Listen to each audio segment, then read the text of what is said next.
there. Welcome to the Cloud Security Podcast by Google. Thanks so much for joining us today. Your hosts here are myself, Tim Peacock, the product manager for threat detection here at Google Cloud, and Anton Chuvakin, a reformed analyst and member of the cloud security team here at Google. You can find this podcast and subscribe to it wherever podcasts are sold, as well as at our website, cloud.withgoogle.com/cloudsecurity/podcast. If you like our content, you can hit that subscribe button on your podcasting app of choice or on Twitter, twitter.com/cloudsecpodcast. Anton, we've got a fun episode today. We are talking about the Security Summit, and I think we'll start off with talking about Sunil's keynote. A couple of interesting things in there. What did you think about it? Well, first thing is, we are recording this episode in July, and it should air one day before the summit. So please come join us at the Google Cloud Security Summit tomorrow, July 20. This is probably the most important bit. I want to make sure people show up and see all the videos and experience the whole thing. Yes, I know it's a virtual event, but it's a very fun virtual event with a lot of new things about our products, our thinking, and other things.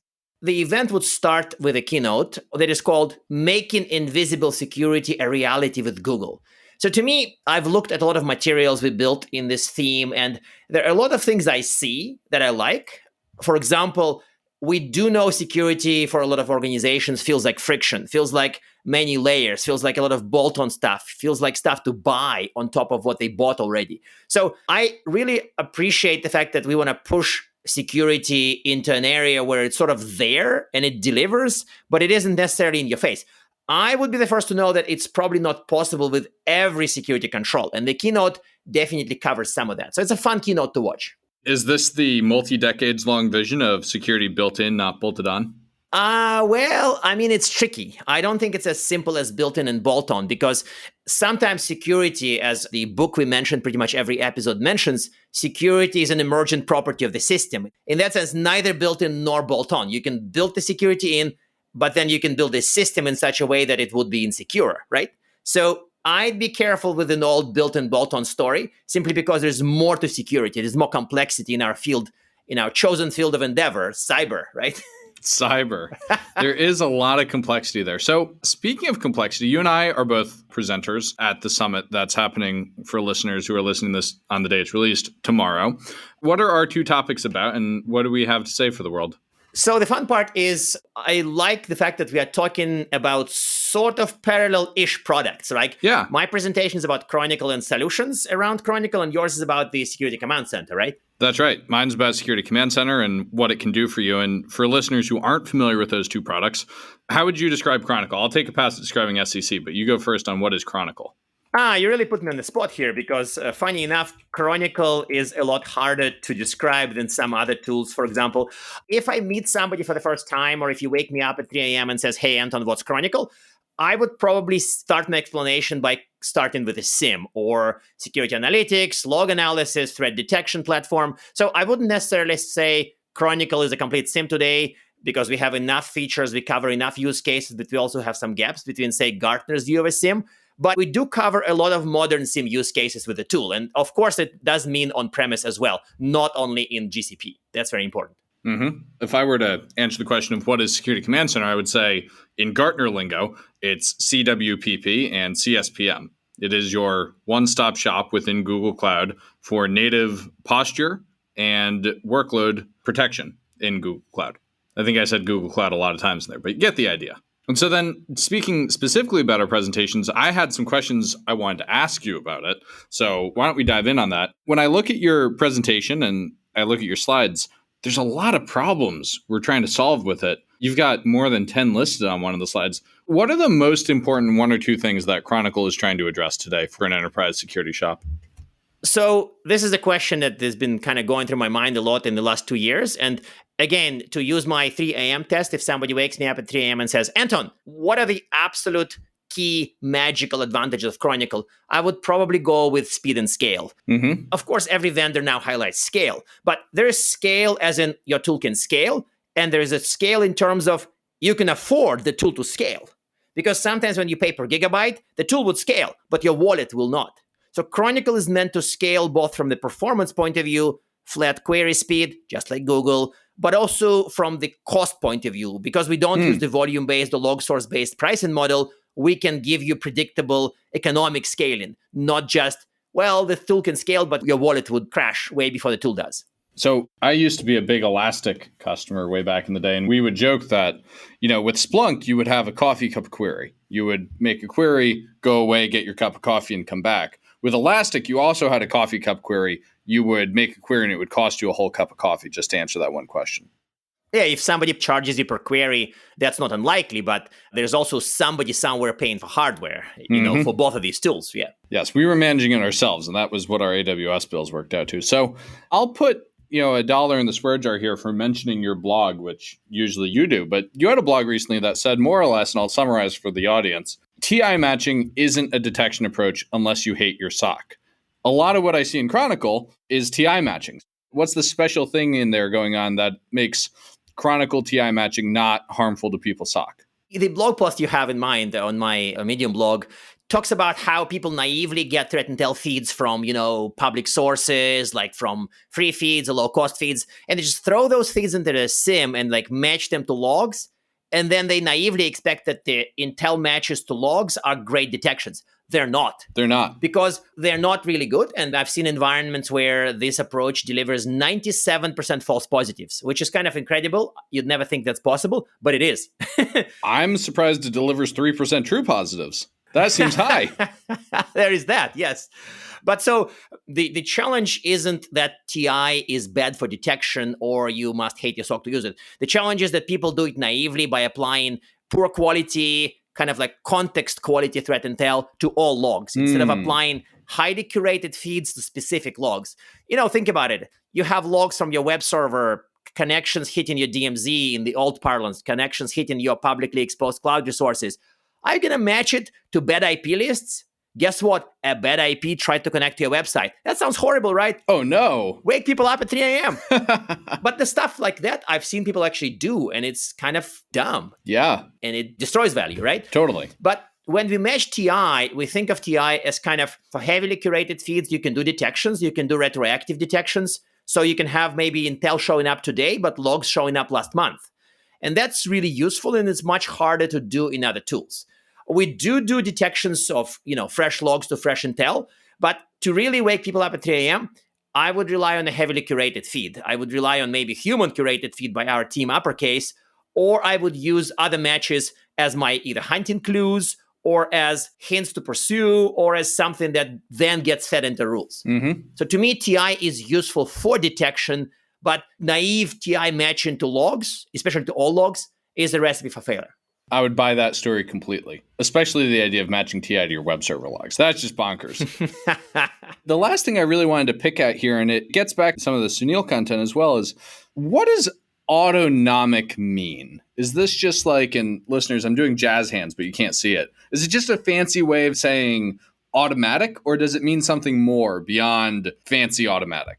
So here's the thing. We are airing this episode the day before the summit. So technically, people would have to wait for one more day before they know the truth behind this. Oh, but this is a teaser question.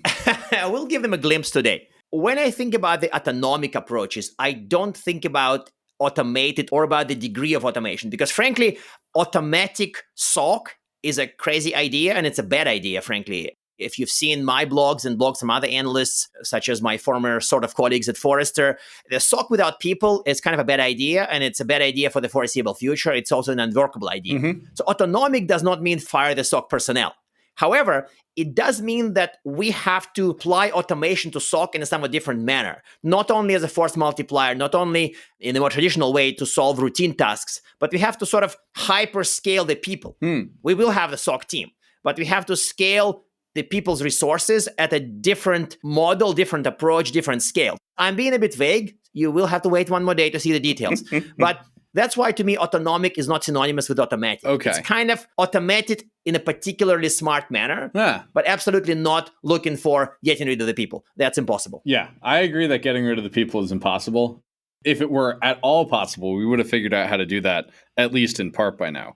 Everything we see instead is all about the workforce gap in cyber and what a lucrative career it is for all of us to go into. So let's switch roles, and then I get to interview you about your presentation. That sounds like fun. Please. I'm going to latch onto the point that we really like to hate on our podcast specifically. Mm-hmm. So it's the point that you chose to elevate to a title heading on one of the slides. Yeah. And this is the point, the cloud, it is not somebody else's computer.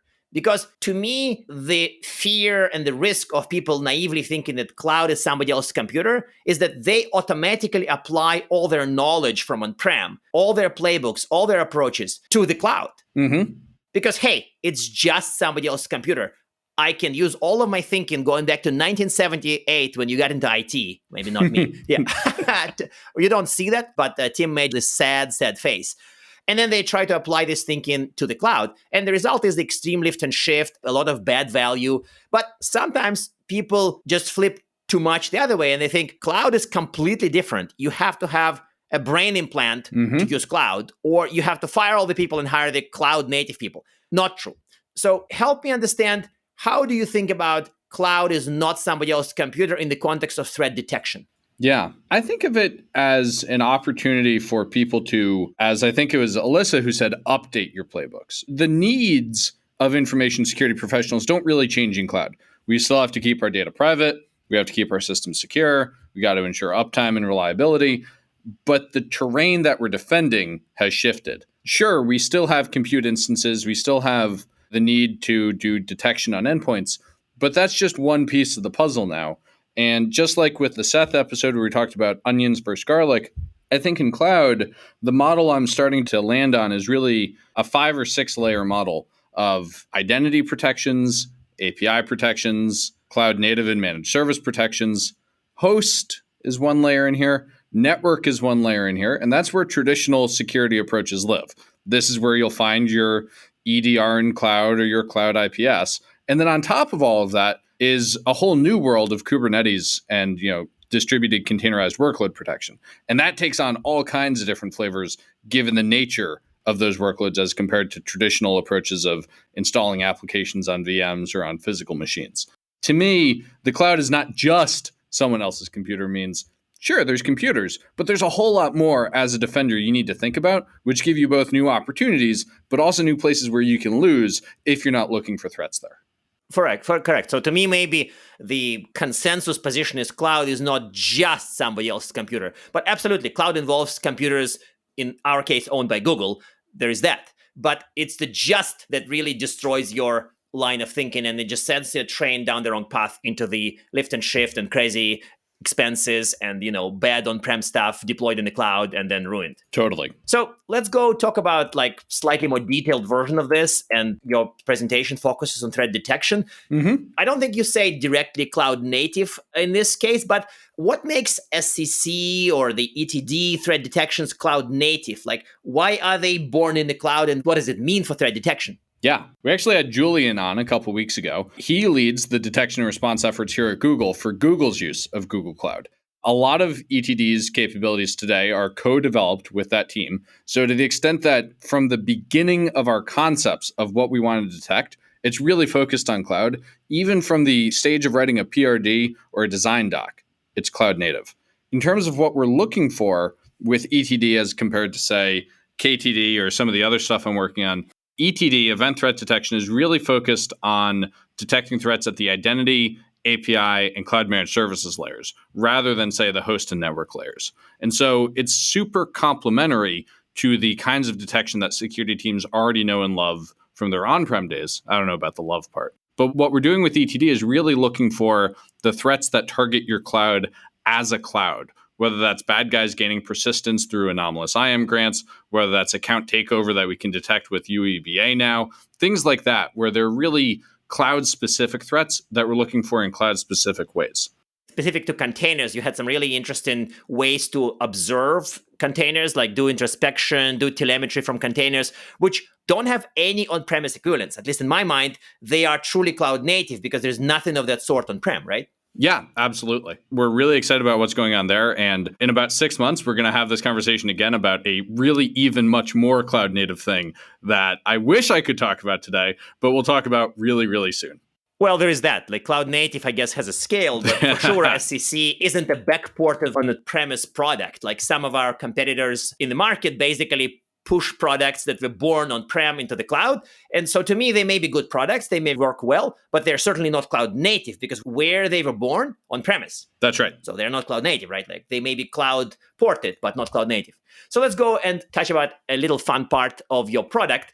And I hear that SCC now has a little embedded user and entity behavior analytics. So in my analyst days, I would call it a mini UBA or even a baby UBA. It's kind of embedded UBA module inside another product. Do you think clients would use your sort of embedded UBA over a dedicated UBA tool or maybe a SIM tool? And what kind of ML magic does your baby UBA use? I get basically two reactions when I talk about UEBA with users. I get users that have never seen it in practice and they're really excited about it. And I get users that have seen it in practice and they roll their eyes and say, oh my God, that's going to be so noisy. Please go away. And what I say to both of those users is, look, we really care about the quality of life for your analysts when it comes to turning this stuff on. We monitor the heck out of these rules before we release them. And just last week, I was having a conversation with the engineering team on a new rule we're developing in that ballpark where we're not ready to release it yet because we still haven't gotten the noise out of the system for a group of users. So what we're doing is we're profiling the geographies of access as well as the client libraries or user agents used by service accounts and IAM accounts and detecting major deviation from established patterns. So it's really straightforward UEBA for now, but it's a stake in the ground about where we're headed with this team. And in terms of engineering development, there's a lot of good work that went into making this possible, but not just this one, the future ones as well. So it's both, powerful detection today as well as a stake in the ground for where the team is headed over the next 12 to 18 months. Yeah, exactly, because people expect us, Google, deliver on the ML for security because, frankly, when I think about it, I think of Google as number one company on this planet in terms of ML and AI knowledge. Like there's no exaggeration. We are number one on this planet. That's fair. I think a lot of people would agree with you on that one. My other team, KTD, has a couple of other super exciting ML things in flight as well that I can't quite talk about, but I will hint that in running something in evaluation mode, last week, we had sort of the first set of data through this detector. And we had a couple of things that looked like reasonable false positives from the data we collected, but also something that looked like a really good true positive within our first week of running this new ML-powered detection capability. I'm just super stoked about that. I mean, you probably don't plan to squeeze out all false positives out of the system, hopefully, because that's how you get your false negatives ratio up in most cases. So I think that many of the maybe less mature organizations don't appreciate this when I say it like this, but squeezing out FPs completely is bad advice because if you squeeze out all FPs, you would end up with losing some of the subtle clues, most likely. That's right. Let's get to that fun part. Namely, the last question I wanted to ask is kind of about something we covered in episode 2, namely about automated remediation. I think your slide deck and your speech kind of mentions automated remediation. And I know that as we discussed in episode 2, a lot of people are triggered by that and not always positively. So what's our current stance on automated remediation as it's implemented in SCC? Well, my stance on automated remediation is first to say we should really be talking about automated response. Remediation is a very high bar to achieve with the robots, but you can automatically respond and do a lot of good before you get talented humans involved in the non-toilsome, deeply insightful work. And so I think that's really where we see automation throughout the world being useful is in the toilsome parts and letting humans do the creative work. So with SCC today, there's not a lot built in, but we are working on it. And for people that do want to do automated response to SCC findings, SCC was built from day one to put our findings onto pub subtopics, make them really easy to get out and operate against with things like Cloud Functions. I've had multiple users pull some example code that we posted on GitHub in what we're calling security response automation, develop it for their specific use cases, and then another user actually published a blog post about what they achieved there when it comes to closing public buckets that SCC detects when they're made public. Cloud Function picks up that finding, automatically closes the bucket. And so it's not quite built in, but it's the next best thing to it and allows security teams to go from having to be in this toilsome process of responding to this finding over and over to just automatically smacking that and then having the security team free to go talk to that user and educate them and be the partner in security outcomes rather than the hamster on the wheel closing the bucket. So if you'd use more crisp fact-based assessment or a term for it would be like automated enablement for remediation. Like you enable automation down the pipe. Yeah. Some people assume that naively that means the product fixes security problems by magic. just like that. But you sort of enable automated workflows elsewhere in the system, which to me is a realistic and valuable goal. It just doesn't sound as glamorous as, oh yeah, we auto-fixed the problem, it's done. It's maybe less glamorous, but it also strikes me as a lot less scary and a lot more achievable in the near term. So this is our second ever episode with no guests, and let us know how we fared this time. We are close to our time. Thank you very much for listening and, of course, for subscribing. You can find this podcast at Google Podcasts, Apple Podcasts, Spotify, or wherever you get your podcasts. You can also find us at our website, and we are no longer joking about our website because we have a website, cloud.withgoogle.com/cloudsecurity/podcast. That's a real website. We have 21 episodes, and with this, it would be even more. Please subscribe so that you don't miss episodes. You can also follow us on Twitter, twitter.com/cloudsecpodcast. Your hosts are also on Twitter. It's at Anton_Chuvakin and @_Team Peacock. Tweet at us, email us, argue with us, and if you like or hate what we hear, we can invite you to the next episode. See you on the next Cloud Security Podcast, and of course, attend the event tomorrow.